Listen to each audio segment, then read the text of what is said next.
Now I like the MVSX arcade cabinet. I made a lot of videos about this cabinet, but there's one thing that I don't really like again, and that's the riser right here. This is just a wooden cabinet, like 1 meter high, and it's empty on the inside, and I find that kind of a design flaw. It's just 6 pieces of wood applied together with screws, that's it. So in the review video I showed you that this was a hollow thing, and I placed some tiles inside to make it somewhat stable. But since I have a lot of gaming peripherals, I want to make use of this hollow space. And at first I was kind of doubting in making this video, because this is just for me a very simple mod. But I want to make this a cabinet so I can place things inside this hollow space. So in this very unscheduled video I will show you how to make a cabinet from this MVSX Riser.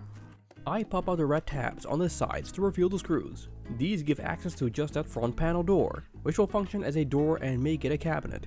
With a power drill I take these out, and now the front can be removed, which reveals those ugly tiles that I placed in there a few years ago. I forgot how heavy these suckers are, but at least the cabinet was stable for years. The main unit is attached with another set of screws inside the riser. Time to lift out the unit to reveal just this empty wooden box. Now I measured the depth of the riser before I started, and I found these wooden boards from IKEA that would have been a perfect fit, but in practice they were sticking out just a tad. So I went outside and got my gear to manually saw a bit of the depth of those boards. I then measured the depth that I'm going to take off these boards and draw a line with another piece of long and straight wood. Time to get the sawing off this non-needed depth.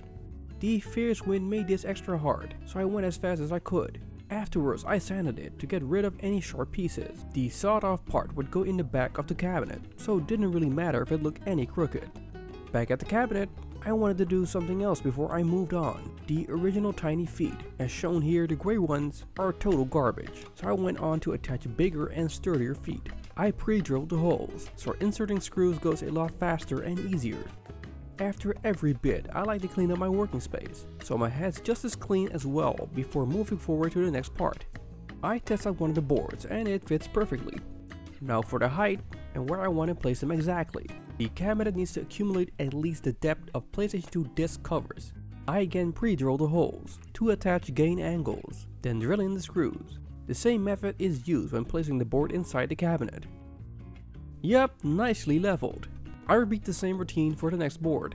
To make it a functioning door, I use these hinges. It's the same technique all around. So I pre-drill, then attach the screws. Now this door is going to move outwards, but the hinges don't fully reach and match the level of the wood, so I use metal washers to make it leveled. Another important part is the door having a handle, so I can open and close it. And there you have it, it's that simple. Time to place back those pads and attaching the main unit again. One last thing I want to do is securing the door. This is a child safety lock that I picked up from IKEA, but works just as fine for other purposes, like this one. Now to fill up that cabinet with all of the stuff that's in the way and cluttering. And that's it, that's the whole process.